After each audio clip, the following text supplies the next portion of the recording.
Do'stlar, mana yana bitta laboyimiz bitta standart 1,5 bo'lgan. Ustalik kapon ichi faner bo'lgan. Hop, bokovoyli qo'yganmiz. Polikli yo'llariga chiroqlari, sandig'imiz bor. Orqalari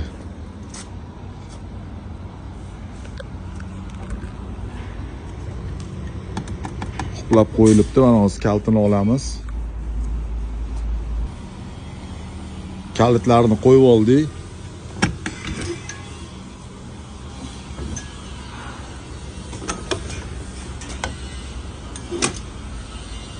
Ichlari 18 qalinlikda finskiy paner tashalgan. U uncha-munchaga bukilib ketmaydi. Polni germetika qilingan, yonlari ham mana germetikalangan. Burchaklari ham chiroyli qilib ulangan. O'sha svetimiz ko'rsanglar bo'ladi. Kimga shunaqa xizmatlar kerak bo'lsa, bizga murojaat qilinglar. Ishlar sifatli va tez, chiroyli qilib bitirib beramiz. Narxi 9,5 million so'm.